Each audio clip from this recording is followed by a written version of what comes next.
As far as I know, this is the only time in Airbnb's history where anyone was given executive mandate to go redesign and rebuild the whole thing. And so we got to ask all these big questions. And we're like, well, okay, this is getting somewhere interesting. How might we then this? How might we then this? There was friction, there were concerns, and then we just go back, right? How do we mitigate these concerns? Are these just assumptions that we haven't asked ourselves about in 10 years? Maybe we should go run some more tests or do some more research to really challenge ourselves to find something that is a step function better user experience. Welcome to Dive Club. My name is Rid, and this is where designers never stop learning. This week's episode is with Ryan Scott, who was one of the early designers at DoorDash and went on to spend years as a design lead at Airbnb. Nowadays, Ryan teaches hundreds of designers ranging from seniors to VPs all about how to make a bigger impact at their company. So this episode is jam-packed with insights about navigating pushback, framing your ideas, and everything that Ryan learned leading a massive redesign of the Airbnb booking flow. But first, I asked Ryan to take us into the room and share a little bit about what it's like presenting at Airbnb CRIT. I think there's a couple adjectives that came to mind.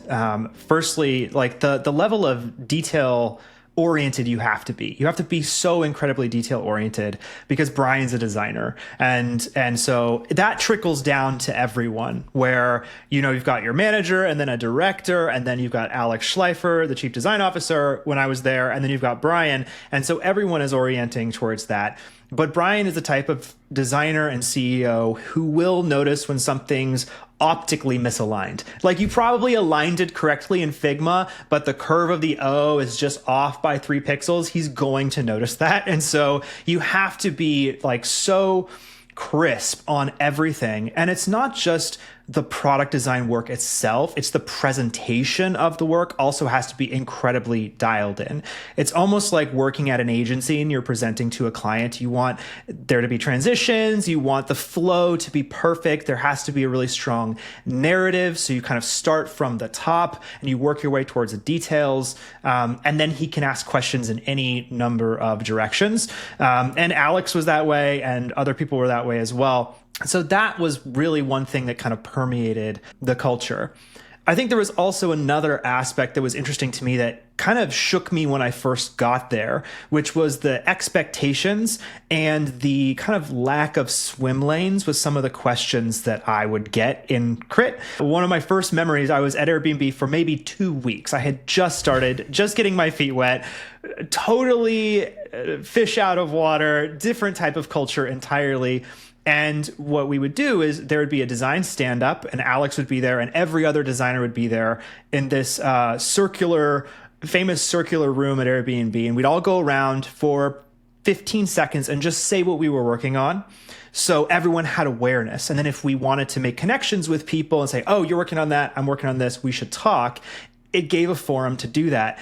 And so this is my first time doing it. And I'm talking about what I'm working on, and I barely know what I'm working on.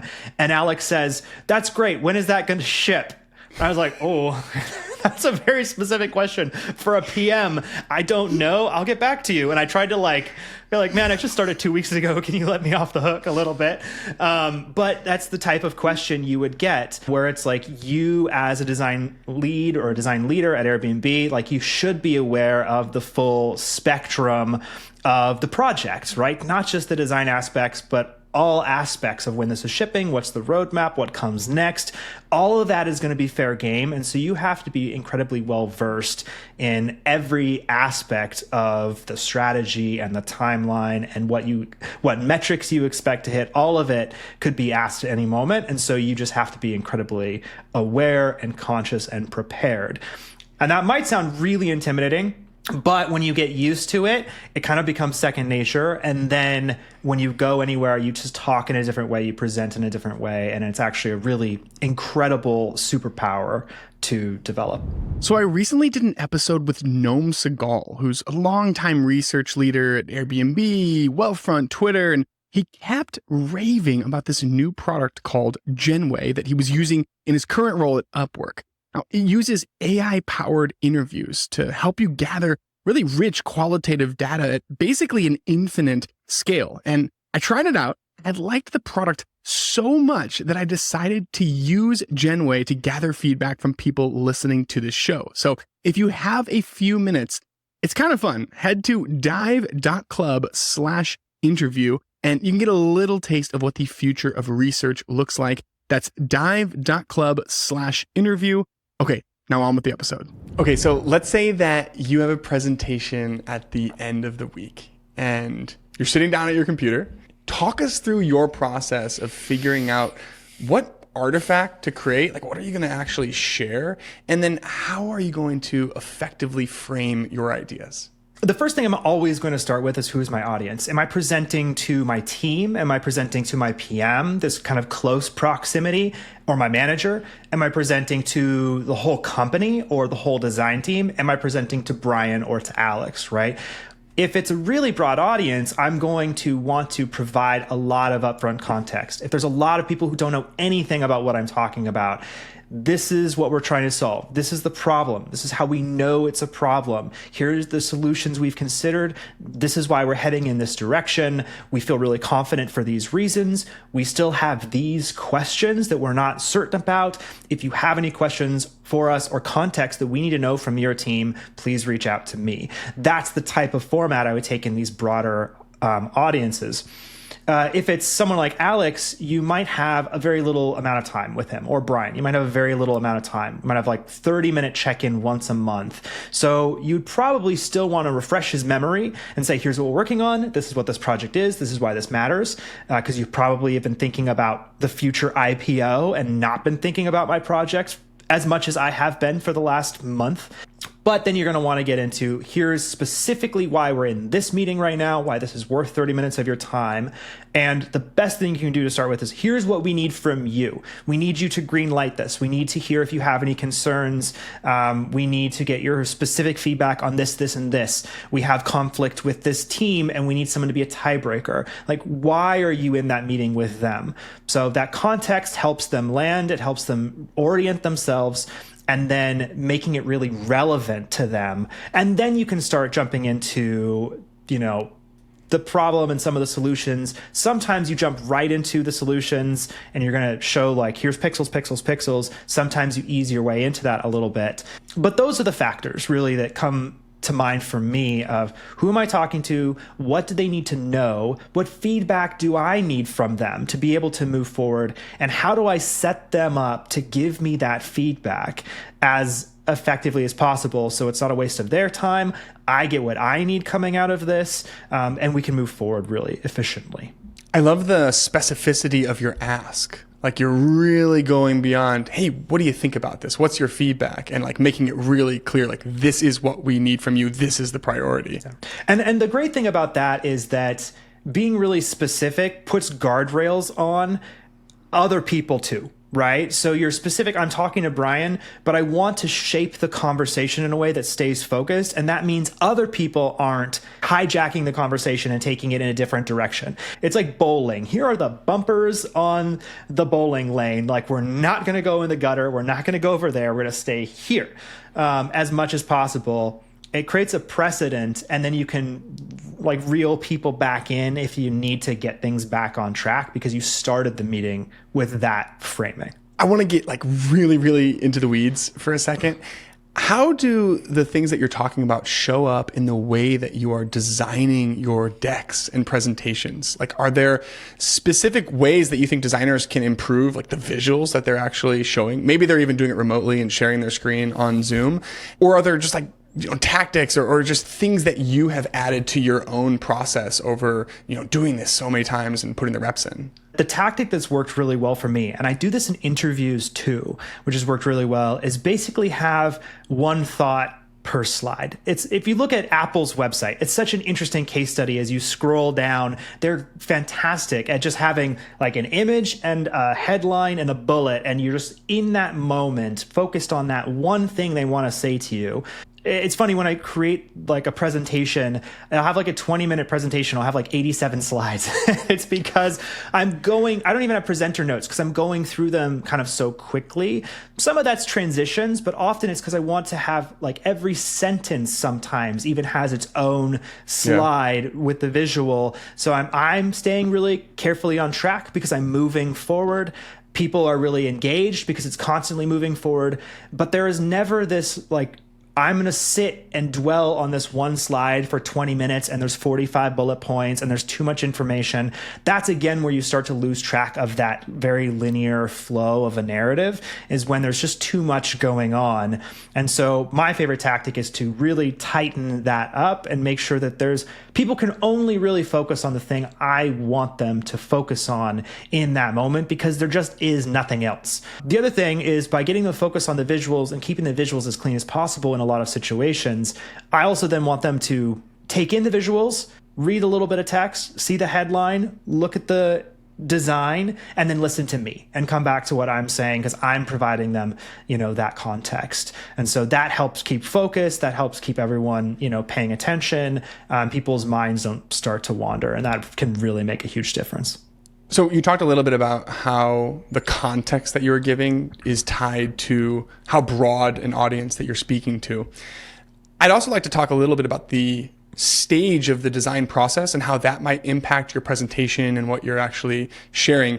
Obviously, there's a level of visual fidelity that is tied to how fleshed out is this idea, but are there other ways that you're tweaking your framing based off of where you're at in your own thinking? I'm a big fan of no fidelity. Like, you've got high fidelity, low fidelity, and let's take it all the way to the other end of no fidelity. And it can just be an idea, right? What if we completely redesigned Airbnb? What if we have got this 10-year-old booking flow that has so much UX debt in it? What if we started over? Designers can be very provocative by asking those questions.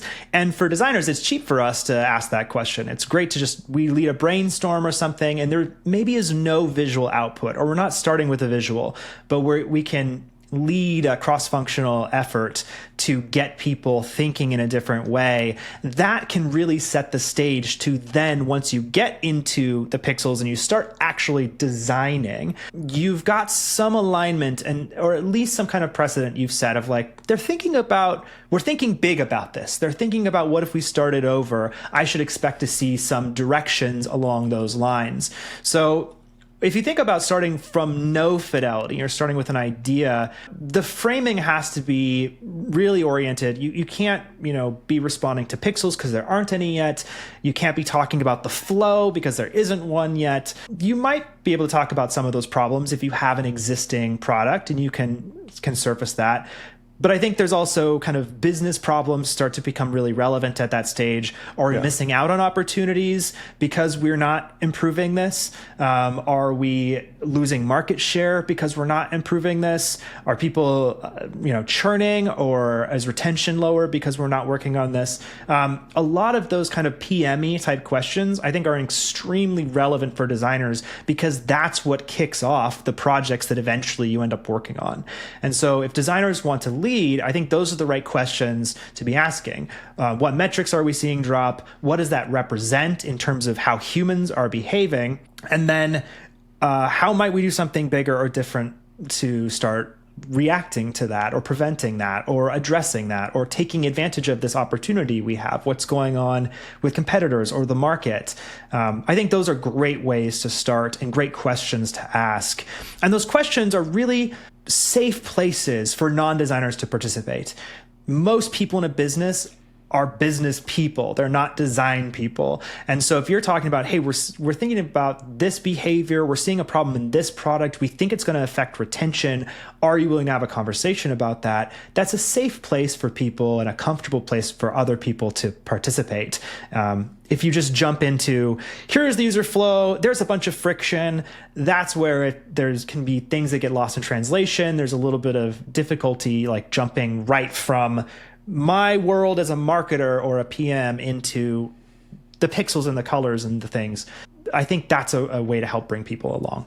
I love the phrase PME questions because it makes total sense. And I think it's like actually a measuring stick that designers can use to identify the level of strategic input that they're actually having in the company. Like, are you asking these questions? Yes or no? Or are you waiting to have more of an execution focused conversation where the opportunity has already kind of been handed to you and now you're just trying to figure out how to quote unquote solve the problem? Yeah. And what I've found too is I think designers often, there are companies that have a culture with very set swim lanes where it's like, no, that's what the PMs do. Don't go ask that question. What I've found is that a lot of times, like PMs and business people get really excited when designers start talking and thinking that way, because now they have a partner. They've got someone who's not off in their pixel world. They've got someone who's like, I was thinking about this retention problem we have. I've worked with so many PMs who are like, yes, like I've got one of those designers. All right. And so I think that it's great to start talking in that way and see how people respond.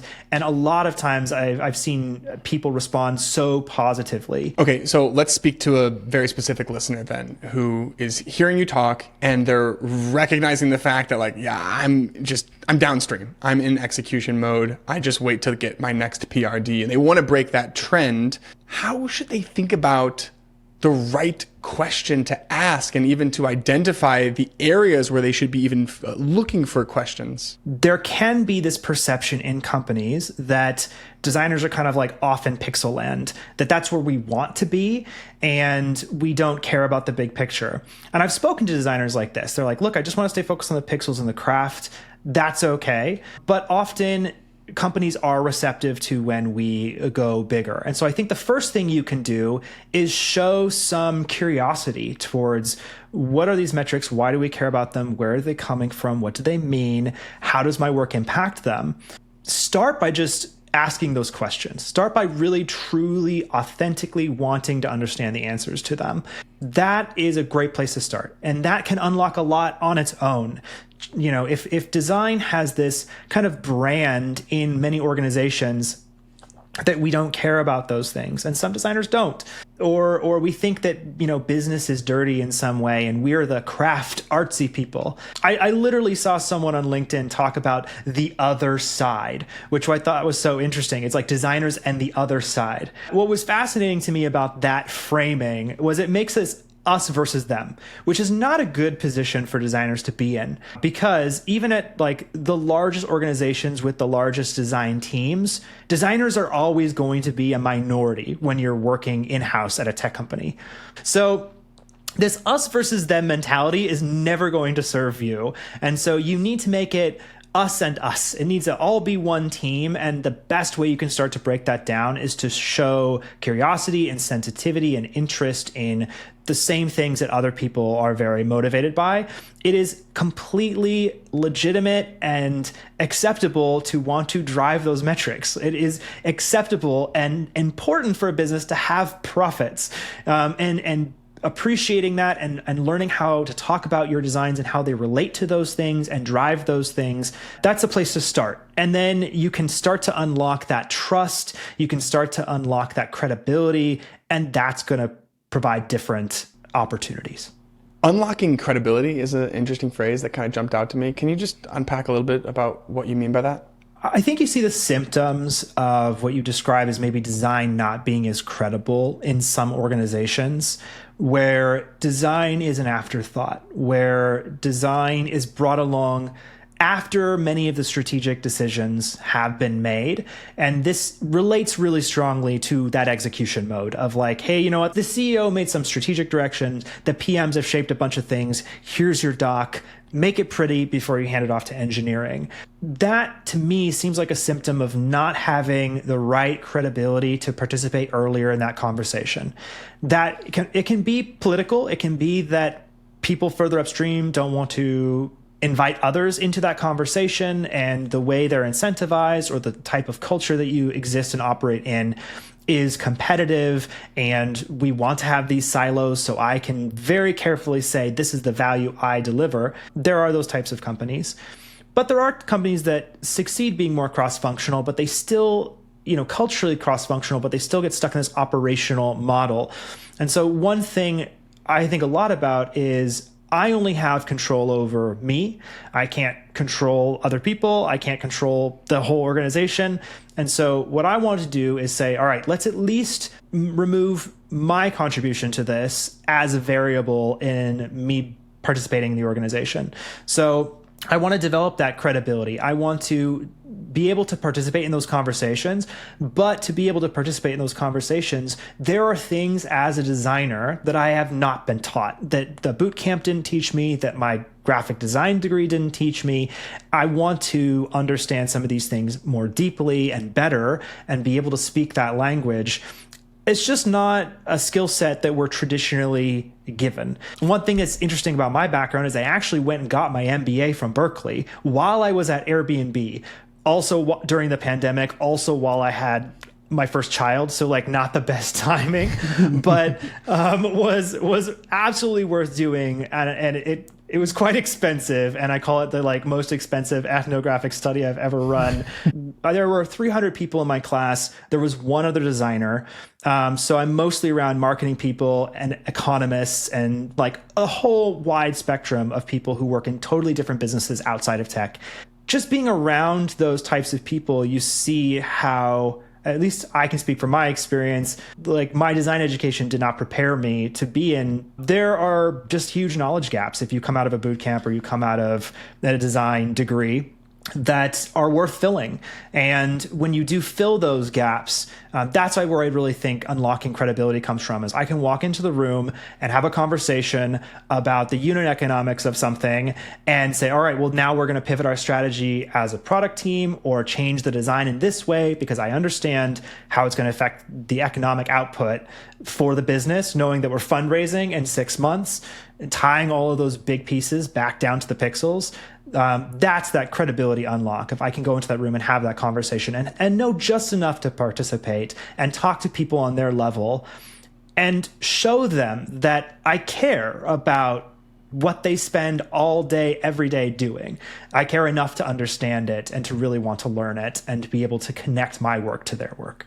I think most people listening to this are not going to go get their MBA, but there might be some curiosity about some of these knowledge gaps that you're talking about. So having gone through that experience, what are like the most important either skills or mental models that you've acquired that you think can help designers speak this language? Yeah, I think there are 3 kind of meta themes when I think about what is most important. When I think about developing influence, the first things that come to mind are marketing and negotiation.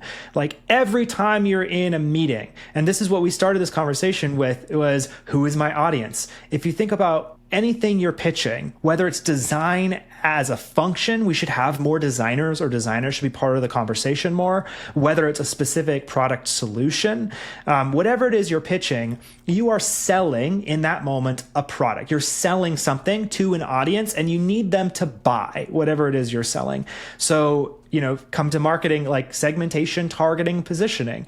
How are we thinking about the executives versus the managers versus the PMs? How are we thinking about those groups differently? How are we aligning our messaging to them in a way that resonates? And negotiation is a huge skill that, especially when it comes to positions and interests, what's really driving people and their perspectives when they're pushing back against your design. They might be saying one thing, but it's coming from a totally different place. And so when it comes to influence, I think marketing and negotiation skills are huge places to focus.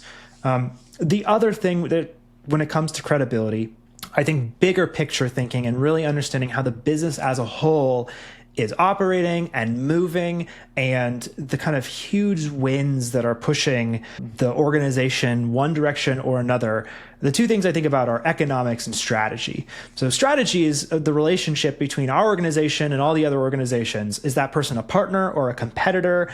Are we going to acquire them? Like, how are we as an organization positioning ourselves in this landscape? And then I took economics during COVID when supply chain shut down and inflation started to rise. Having some sense of the bigger picture, the macroeconomic environment, that when inflation starts to increase, you're going to increase rates, and increasing interest rates. I'll give you a little macroeconomic primer. increasing interest rates is like turning on the light at a party, at the end of the night. You go to a club or a bar and they turn on the light and everyone's like, get out, the party's over. That's exactly what raising interest rates is like when you have high inflation. It's like, party's over, you guys got to calm down now. That makes money expensive. And so companies are going to change how they invest. They might have layoffs. You might see them laying off one part of the org and hiring in another. You can start to anticipate what might happen at your company if you're looking at, all right, like interest rates are going up, this sector is going to really struggle. Consumer spending might change. Jobs might change. You can kind of start to sense what the priorities of your organization might be, and how some of those things might change. So I think from a big picture standpoint, like having some sense of macroeconomics and strategy is all about the environment in which your business operates and how it's kind of always moving and positioning in that environment, because that environment is also always changing. You talked about navigating pushback from leaders. So I'm wondering if we can go a little bit deeper into your different strategies that you can use to effectively defend your designs. Because in my experience, a common reason that my ideas would get shot down is because an executive would look at them and say, that's too risky. Like we can't afford that. We don't have an appetite for that level of risk. So maybe we could even start by talking about how you would mitigate risk in a stakeholder's mind when you're presenting your ideas. Yeah. I think risk is a factor, and you'll hear that a lot. I think the other two things that come into business decision making are value and cost. So that's that kind of ROI concept of like, what's the bang for our buck? How much are we going to get if we do this? But then there is that risk factor. How likely are we to fail? Have we mitigated some of these things? So thinking about mitigating risk, a lot of times the concern about risk also, all these things are related. The concern about risk is also related to, are we actually going to get enough value? Because people, human beings, and you look at this in psychology with gambling, they're willing to take some risks if the reward is sufficiently high, right? And it's like a 2-to-1 relationship. We hate loss. And so if you're like, you either lose $1 or you win $1, I'm not going to make that bet. But if I could win $10 if I bet $1, I'm probably going to make that bet. And so there is a degree of risk aversion. You can overcome that by describing the total amount of value that something might have. So there's that first. If you still need to mitigate risk, that's where a lot of tools in the designer's toolkit come really handy. That's the purpose of competitive analysis or market research or user research, is to say risk is usually we don't know. It's an X factor. And that's why it's so scary. It's like, what is the probability if I go swimming in the ocean, I'm going to be attacked by a shark? I don't know. So therefore, I better play it safe. You're like, but this is a lake, there aren't any sharks. So you're like, oh, okay, fine, I'll go swimming. It's like, it's the what if, it's the undefined. And so what I would do is try to define it. Say, okay, what don't we know? What would we need to know to feel more confident moving forward? Instead of greenlighting this whole project, can we greenlight some investigation into seeing how risky is this? And if it is risky, how would we mitigate it? And then how costly would those mitigations be? I've definitely been in situations where we spend more time talking about how risky something might be than it would take to just go ask 100 people and find out like, oh no, users won't behave that way. They're very excited about this. And then you've mitigated that risk. So I think that really focusing on the methods for mitigation, really focusing on usually research, digging in deeper in some capacity, and doing that in a cost-effective way are really great ways to start. I love the idea of asking, like, what would we need to know in order for you to have the confidence level to greenlight that? Like, that's such a simple and effective way to give leaders the ability to hedge their yes, basically. Absolutely. And it's a very specific question. What do we need to know? What don't we know? What would we need to do to go find more information? When people are afraid, when they sense risk, and this is just evolutionarily, biologically how humans behave, when we assess risk, we're going to fight or flight. We're going to start to shut down. We're going to start to do this mental math of, what could this cost me? If I screw up this big product, am I going to get fired? Am I going to not get that promotion, right? And if there's too many what ifs, I'm going to play it a lot safer. And so by taking that intangible thing and making it more tangible by saying, how are we tactically going to mitigate this now? What do we need to learn? What questions do we need to ask? How can we do that in a cost-effective way? That gets people out of this, I don't know, this is scary, this is too abstract mode, and gets that brain into problem-solving mode of, well, if we just went and talked to 20 people, then we would feel pretty confident that we're doing the right thing. A good example of this is we wanted to launch a feature at DoorDash, and it was for Dasher Instant Pay. And I was a big proponent of this. I was the one really pitching this at the company. I did a lot of analysis. I'm like, look, competitively, our pay structure for drivers was not competitive. Like Uber paid out faster for people. Amazon paid out faster for people. Lyft paid out faster for people. Grubhub paid out faster. And DoorDash, we were processing all of our payments once weekly. If you think about who drives on DoorDash, a lot of those people are just trying to make ends meet and pay their bills. And so if you're like, nope, you have to wait until 4 p.m. on Monday because that's when we process all of our payments, that's not a great value prop for them. And we're potentially going to lose drivers and lose supply to other people who provide that more immediate return on you getting on the road. And so, I did some analysis and said, look, we are like one of the least competitive. We can be more competitive in this way. But there still wasn't a lot of support from the organization to move forward with that. And so one of the first things I did was just go on a Facebook group of drivers and said, would you be interested in this? And I launched a survey, and it was like 85% of people said yes. And that was just enough to say, like, okay, we're getting some very lightweight feedback, but it's positive signal. And it was enough for the PM to be like, all right, let's at least move the ball down the field. It's not necessarily a big, like, yes, we should definitely do this now, but we've mitigated enough of that risk to keep asking more questions and keep doing more research so the project doesn't get shut down. It continues to incrementally move forward, but that's all it took was a survey on a Facebook group to just keep the ball moving forward. It really speaks to the value of having just a little bit of quantifiable data to support your argument versus having none at all. Absolutely. And you think doing competitive analysis, it's a very like MBA way of thinking, like I'm going to look at all the competitors and create a spreadsheet would be enough. You kind of have to put together sometimes multiple different methods. And if you've got some competitive analysis and a piece of data and a quote, that really tells the story. And, even if it was collected in a very simple way, even if it's not statistically significant, it can be enough to keep the conversation going. And that's sometimes what you need. That was what I was going to say too, is having even just one quote, like the difference between 0 quotes and 1 quotes in a deck is such a big deal. Like one of the things that I've done to kind of evolve my practice over the last 5 years or so is I became obsessed with organizing user quotes because they're like the designer's best friend. Like that is how you get people to like really feel the pain of what you're talking about. Is it's like, here's my slide. And it's like 50% of that screen is just a quote that someone else said.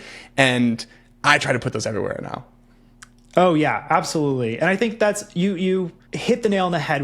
It's I feel differently. You can look at the numbers and you will use the numbers to rationalize the business decision. At Airbnb, one of the big pitches I had was we should rebuild and redesign the entire booking flow right before the IPO. Like very sensitive timing to propose blowing up a 10-year-old legacy system and starting over. And, there was no one thing that made that pitch successful, but one tool I used was this quote we had from research, and someone said, this is literally what I have to go through to book on Airbnb. And it's like, I just put that everywhere because that went all the way up to Brian. That went to everybody because it's like people were just baffled by, is this many steps? Is that really necessary? And then I, could break down mental models and how things, conventionally are purchased in e-commerce and what patterns use and how we're violating those expectations, et cetera, et cetera. But you can start with that quote and it just turns everyone's head. And then you're like, all right, let's analyze this further. Data, example, competitor. And it starts off that conversation. Okay, let's talk about that booking project then, and that's about as high stakes as it gets. Like it's like the conversion funnel of the entire company, pre-IPO, huge opportunity, but also like you really can't mess this up. And something that I saw you talk about was the importance of 2 design sprints that you ran early in the process with like 40 key people at the company. I guess my question is, what were some of the things that you were doing to drive alignment throughout that design process? It was a really interesting experience. And to provide a little context on this, that crazy project spawned out of an even crazier project, which was redesigning Airbnb's entire mobile website. So basically the mandate was go redesign all of Airbnb in a year and rebuild the whole thing. And so we had a new design language system we wanted to experiment with that we were testing out. Really good opportunity to drive that. Really good opportunity to kind of kick the tires and say, how might we improve things more holistically instead of like incrementally one at a time? And we got 4 designers and 8 engineers and a PM, and in a year, go rebuild the entire platform. And as far as I know, this is the only time in Airbnb's history where anyone was given executive mandate to go redesign and rebuild the whole thing, because everyone kind of worked in their teams. And so you'd have a booking team and a messaging team and everyone stayed on their surface. We got to look at all of those surfaces horizontally on the mobile website platform. And so we got to ask all these big questions. And so to answer your question, the starting point was some degree of executive mandate to go exploring, go dig up what's going on here and propose some new ideas. The way you phrase it, I think is really interesting, like driving alignment. I think the term I would use is cultivating alignment, where it's like, I don't want to be the driver. I don't want to be pushing. I want to be like teasing out from people, what do they care about? And in their wildest dreams, what did they want to do with their surfaces? Because all of these designers and all these PMs still owned their messaging tool, their booking tool, all these different people. But we came in as this like horizontal tiger team and got to ask these big questions. And so I didn't know anything about booking. And so the first thing I started with was, you all are the experts. I want to ask some questions, but I really need to understand everything you know and help me understand everything you care about. So we're aligned. I know what your priorities are. And tell me all your hopes and dreams. What do you wish you could do? If you could just start over, what would that be like? How would that look? And so really what I try to do was bring in these people who were almost like consultants to me, where I was just asked, Ryan, go look at the booking flow and see what you think we should do. And so I kind of recruited all these people to be my advisors. And then I proposed, like I said, very low and no fidelity solutions and said, here's a problem. Here's what I think we could do about it. Here's a problem. Here's an incredibly rough, ugly wireframe of an idea we might want to pursue, just to make it accessible to people, just to make sure people were feeling like I'm not coming in and taking over their space that they own, but they're equal partners in this like new, exciting discovery and exploration process. And so that was that first phase of this project, was building those alliances, like kind of assembling an unofficial team of people who were invested in this. And then what happened was we showed some ideas to Alex Schleifer, and the kind of feedback was, that's great. What if we pushed further? And Alex had a great quote that I'll never forget. He said, like, the booking numbers might drop, but that's an investment we're willing to make. We wanted to, and I thought that framing was brilliant, of like, the numbers may go down. That might cost us something to make this change, but we're willing to eat that cost for a period of time because we think there's a greater global maximum. We think we're going to achieve something far more significant. And so Alex was really the catalyst of like, let's make this official. Let's really go deep on this. And that's where we then had an actual team kind of get assembled behind this. And we did a more iterative, we did two versions. We did a more iterative version and we pitched it. And we did a more extreme version and we pitched it. And I was really advocating for the extreme version. And what the extreme version was let's take a flow that is multiple steps and multiple variable steps. If you're booking a home in China and you're doing it on the mobile website platform and you're a new user, you're gonna have a very different experience than if you're booking on iOS and you have booked on Airbnb all the time and you're going to California. Like, the experiences were completely different, which is not really what you want. And so the iterative version was, let's keep a flow. The extreme version was, why do we need a flow? Why can't we do this all on one single page that sets expectations and flexes with the variability that we can't always eliminate. If you're going to China, the Chinese government is going to want legal documents from you. You're going to have to upload your passport. We can't, as a company, get around that. We just have to accommodate that friction as necessary. And so that was how that project evolved. Was then we got to, have a bigger question of like, what if we pushed further? And luckily, Airbnb was a type of culture where you could ask those big questions, and we just kind of never stopped asking those big questions. That's where we started, and we're like, well, okay, this is getting somewhere interesting. How might we then this? How might we then this? There was friction, there were concerns, and then we just go back, right? How do we mitigate these concerns? How do we, test? Are these just assumptions that we haven't asked ourselves about in 10 years? And maybe we should look at data we have. Maybe we should look at some of those quotes that we have. Maybe we should go run some more tests or do some more research to really challenge ourselves to find something that is a step function better user experience. Are you able to share if the metrics went up or down? And why do you think that Alex and team made the commitment to invest in something, even if the metrics do go down? Because I think that's a situation that a lot of designers find themselves in, where you get so invested in this idea. Maybe you have numbers and quotes and you've built this case that is relatively bulletproof, and you ship something and then there's either no change or it goes down. Then what? On the mobile website project, I think almost every A/B test we launched was negative, but there was so much debt, right? The experience was so poor. The pages took so long to load. On that overall mobile website project, the conversion was so much lower than iOS. It was so much lower than industry standard that we're like, all right, these things are already low. There must be a better way. And so the metaphor I like to use is, if you've ever watched a movie where there's like a heist, there's always someone at a vault, like listening very carefully and trying to get the tumblers just right.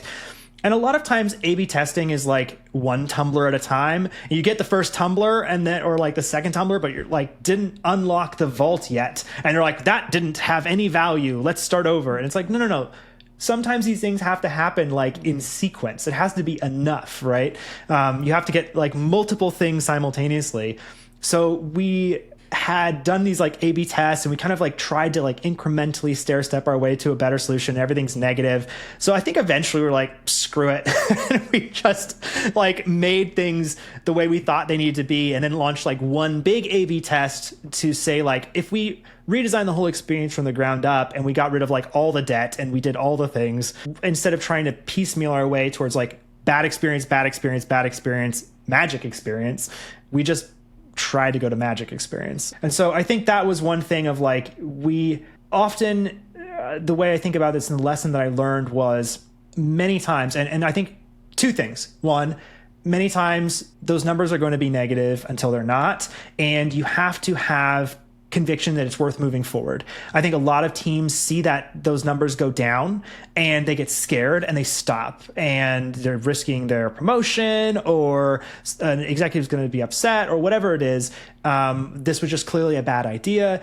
And sometimes the numbers going down is, well, we should keep moving forward. We're not there yet. We haven't unlocked all the tumblers to open the vault to get to the gold inside. So what we should do is keep unlocking tumblers, not just back away, And so I think that sometimes for me was, if we have competitive analysis, if we have user research, if all of these other signals are telling me that this is worth pursuing, let's keep pursuing it. So that was like one big kind of perspective shift, I think, for me, that was really useful and helped me get teams aligned. I think the other thing that really helped was also setting expectations going into this, that these numbers may be negative. And if they're negative, here are some hypotheses already why they might be negative. Well, we chose to cut corners here, here, and here. We chose to cut scope there.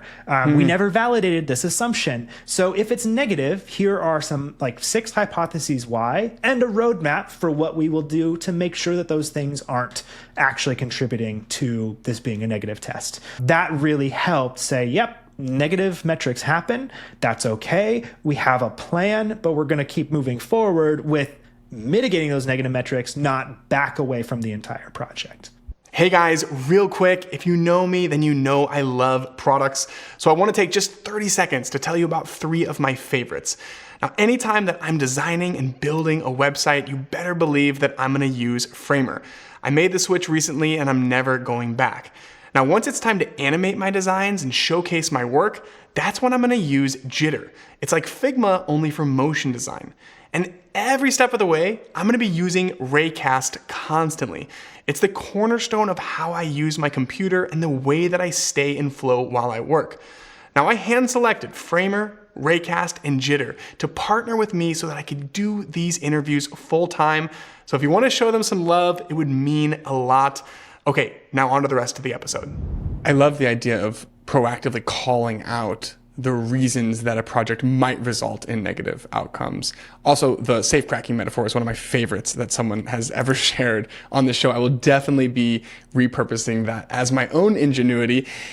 I want to talk a little bit more about when it makes sense to invest in UX debt, because everything that you're talking about, it makes sense because it's pretty easy to connect anything that you're doing in the realm of like a booking or a checkout flow to these most important business metrics. You know, nothing moves the bottom line more at Airbnb than this booking flow. But how can designers reframe something like investing in UX debt when it's a little bit less obvious how it is connected to like a core monetization flow? Yeah, I think one thing that was really interesting to me out of my MBA, and I remember this moment in my finance course, and all of us looked at each other like our heads had exploded, was that not all debt is actually bad. And I think in UX, we talk about UX debt as this like negative thing that has to be addressed.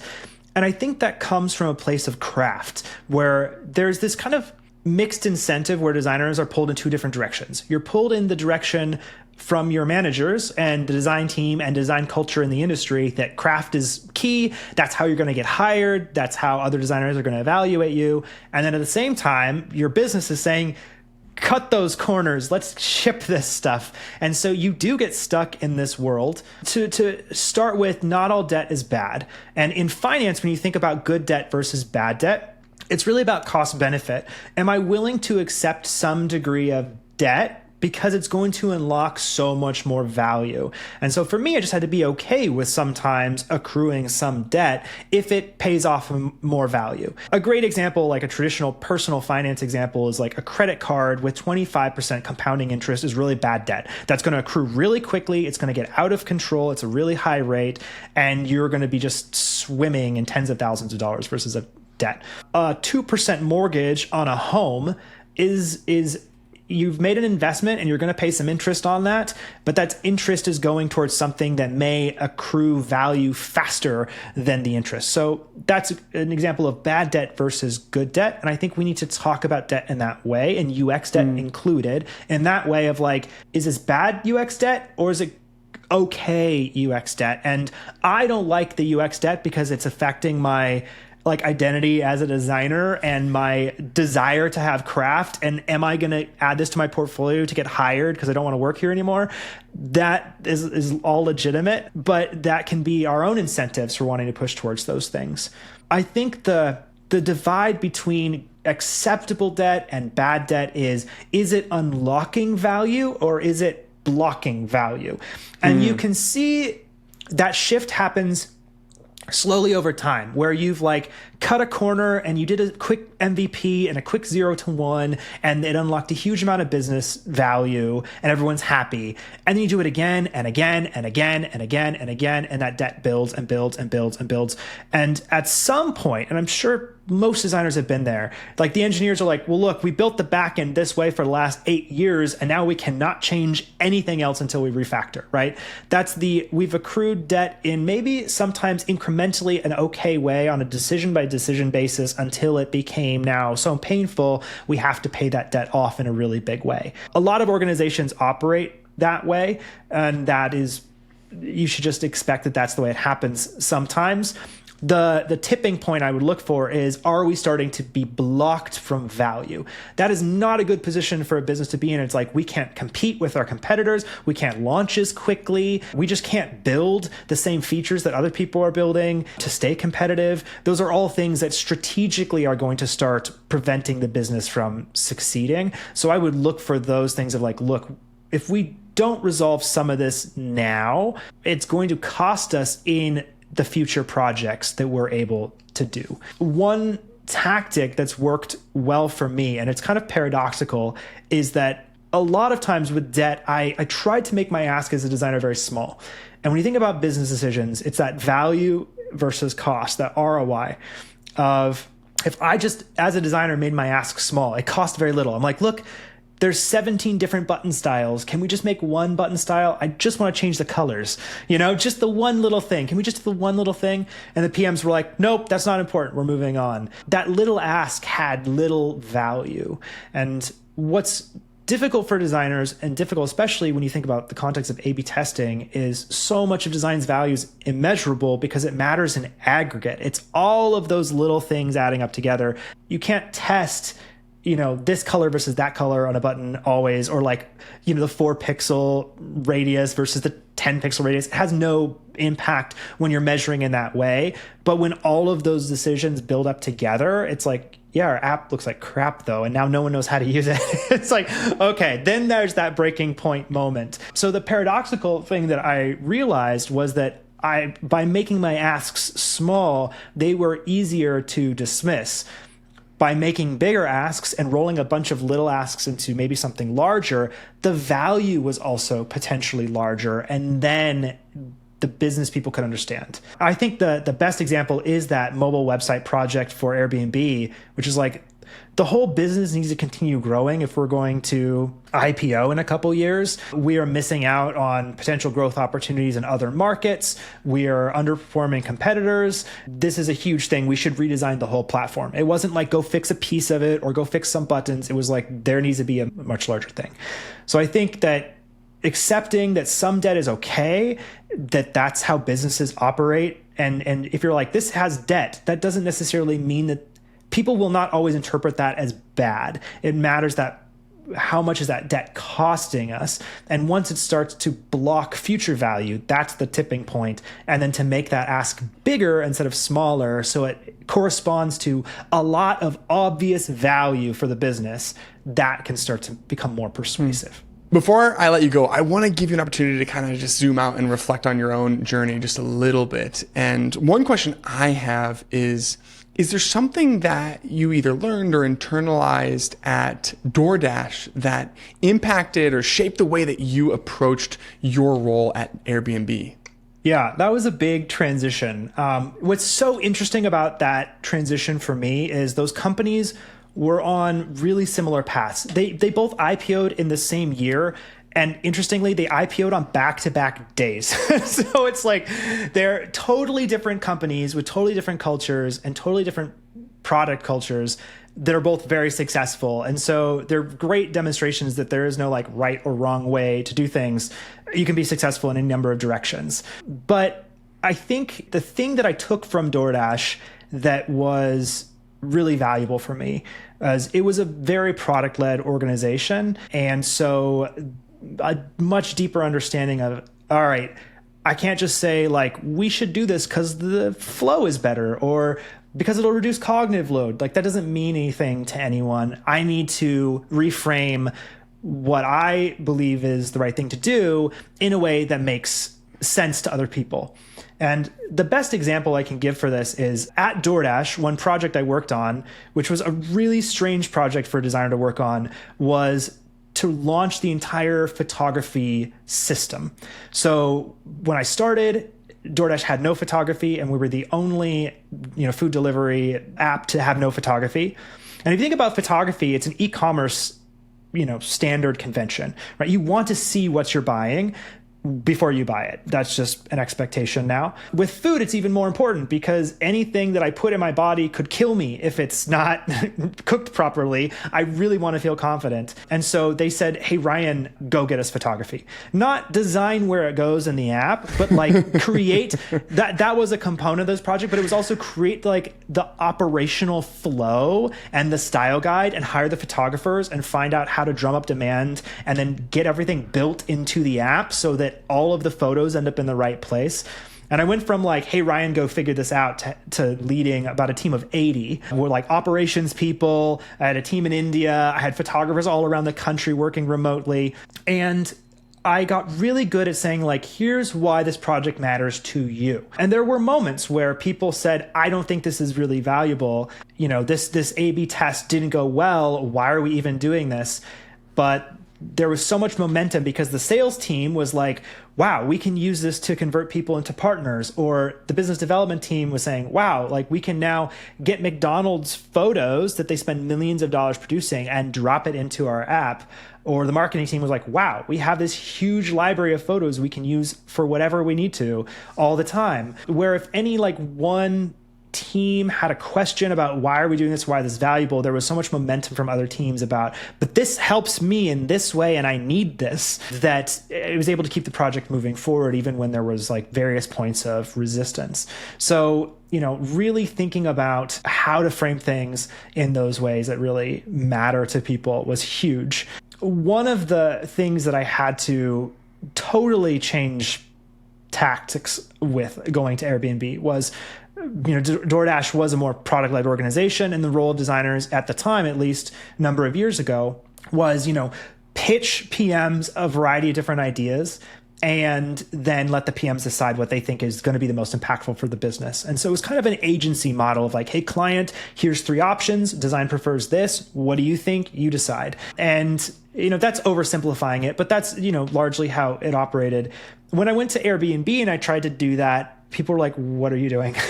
And my manager literally pulled me aside and said, you don't look like you know what you're doing. Like, do as much process as you need to feel confident that you have the right solution, and then come in and say, I have the right solution. This is what I think is the right solution. People in meetings would be like, well, what do you think? And I was like, what do you mean? What do I think? And so I think that that was a culture shift as well, where design was totally in a different position and more in the driver's seat in a design-led organization, where there were huge things I learned to emulate and continue doing at DoorDash.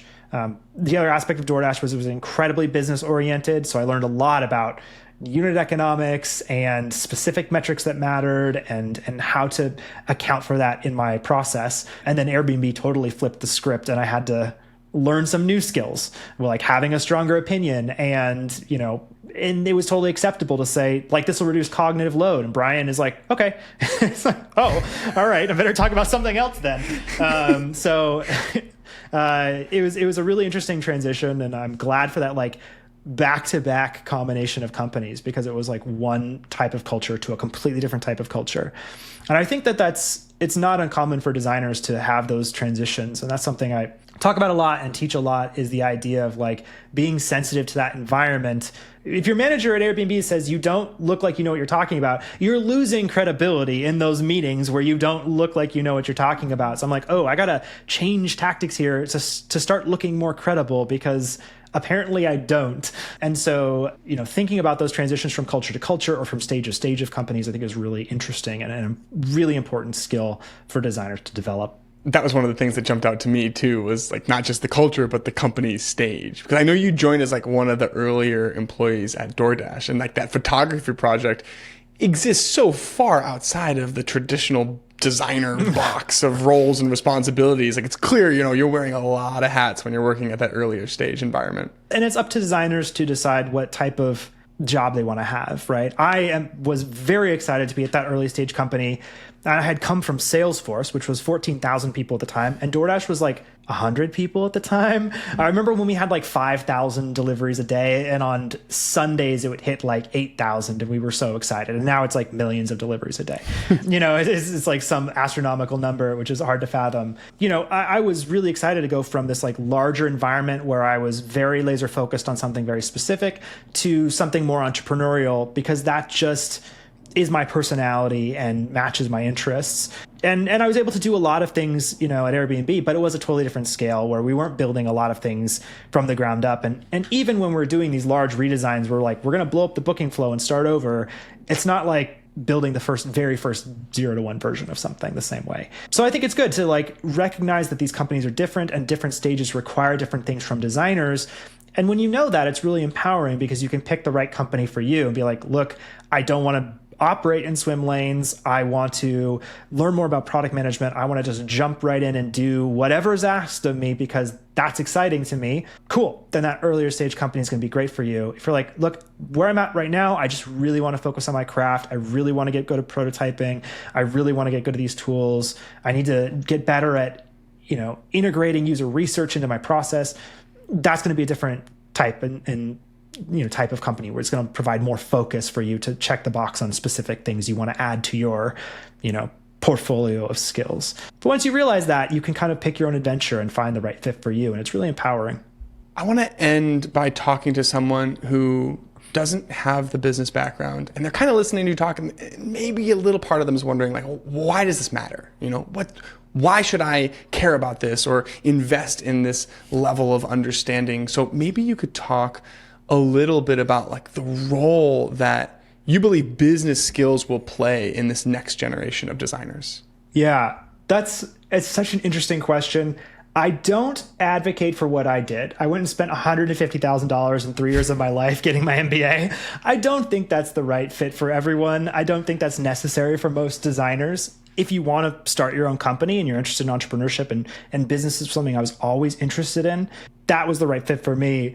I don't advocate for that, but I do advocate for a greater awareness of that business context because it's the world in which you operate. You can not know about it, but not knowing about it is not putting you into position to do more meaningful work. And that's really what my kind of career focus now is helping designers unlock more meaningful work for themselves. And I think when you have that context, there's a great Wayne Gretzky quote that came up at business school all the time of, I don't skate to where the puck was, I skate to where the puck is going. It's like if you can start to anticipate, if you can start to see what the needs are, you can start to do projects in a way, or you can start to propose projects and start getting out in front. Those are the projects I always love the most, where it's like, what if we did this? That was really fun and exciting to me. And the more context you have, the better position you're going to be to do that. So I think that's one aspect. The other aspect, I think, from a larger industry perspective, is that the tech industry always goes through these cycles where it's kind of boom or bust. And we just went through one where, there's a bull market for the longest bull market in American history. And the, 2010s were like this great era, and Facebook is launching, and, Google's, really succeeding. And a lot of these companies are great, and, jobs are out there and everyone's making gazillion dollars. And then COVID happens, and then inflation happens. And it's just been like crunchy for the last number of years. I think that like 2010s era lulled us into this, belief that business people totally understand design. Design is so valuable. We're feeling really great. People are hiring innovation teams, are hiring design teams. You have these huge orgs. But then when that bust time comes, you're just seeing designers get laid off like crazy. To me, that indicates that there's still this disconnect. So I do think there is always going to be a need for designers to talk about our work in a way that resonates with non-designers. And I think we have to take responsibility for that. I'll just say that right up front. If I think of design, like big D design, as a product I'm selling to people, and if they don't want to buy it, that's a problem for me. I need to reposition it. I need to reframe it. What is the value prop that is going to get that customer to purchase? That's a business problem. That's my responsibility. And if no one wants to buy your product, doesn't really make sense to get angry at the customer. It's like, all right, that's a problem to solve, and I need to figure that out. So I think that there is this disconnect. People don't always understand, but if we can break it down for them, then it unlocks so much more meaningful work for designers. When the CEOs and the founders and the business leaders, the non-designers, suddenly get it, and that light bulb goes off, that skill set is going to unlock the next generation of design leaders. I think it's going to elevate design in these organizations for anyone who can do that. And on a micro scale, I think it's going to help designers have a better day-to-day existence and work on more interesting projects. So I'm a huge proponent of it for that reason. Well, for someone who's listening that's motivated to take the next step and learn how to communicate the value of their work, can you tell us a little bit more about your course and who's it for and what people can expect to get out of it? Absolutely. So my course is called Describing the ROI of Design on Maven, and it is about everything we've been talking about. We go through 4 modules, and really it is about how do you unlock the meaning of design in your organization, regardless of what type of organization you're working in. So the first thing we do is we talk about how do you actually connect your work back to the metrics that people care about. And we'll talk about the photography project at DoorDash and saying, all right, how do we reframe our work in a way that finally unlocks people's minds and they understand it and you understand it and you're on the same team. Another aspect that's really important, though, is designers are not just valuable because we hit metrics for other people. There are so many things that we do culturally for the organization or from another business perspective. It's not just the result of an A/B test that we should get credit for all of the different value we deliver to a business. So we go really deep on what does that mean if it's not just A/B testing. I talk to a lot of designers who are interviewing and they're like, but we didn't launch a test, or I don't have access to that data. So how do I show that this was a valuable project? There's like 40 other ways to describe the value of the work you did that's not just the result of that A/B test. So really important to zoom out. And we talk about how do we actually, kind of the second week is how do we think about these alignment things? How do we align to our businesses to build that credibility? And then once we have that credibility, most businesses are not like designed for designers. So how do we move our organizations in a way structurally or culturally to make it even possible for designers to do really cool, meaningful, impactful work? I am really excited about it. It is all the stuff that I've learned from the MBA and from DoorDash and Salesforce and Airbnb, all kind of packaged into this one thing. And it's been so fun to help designers kind of take their careers to the next level. Quick note, if you're listening to this and you're interested in Ryan's course, I asked him to offer a discount for the Dive Club community, and he said yes. So head to dive.club/Ryan to save $100 on one of the top courses on all of Maven. Okay, back with the episode. Well, Ryan, thank you so much for coming on and taking the time to share some of these frameworks and just like the way that you think about different opportunities and problems and communication strategies. I mean, it's so incredibly practical. Really appreciate you taking the time to share them with us today. Yeah, thank you for having me. Hey, it's Rid. Don't forget, if you want to go even deeper, each week I send an email out to over 10,000 designers with bonus resources and key takeaways from these conversations. So head to dive.club/email to sign up. Okay, I'll see you next week.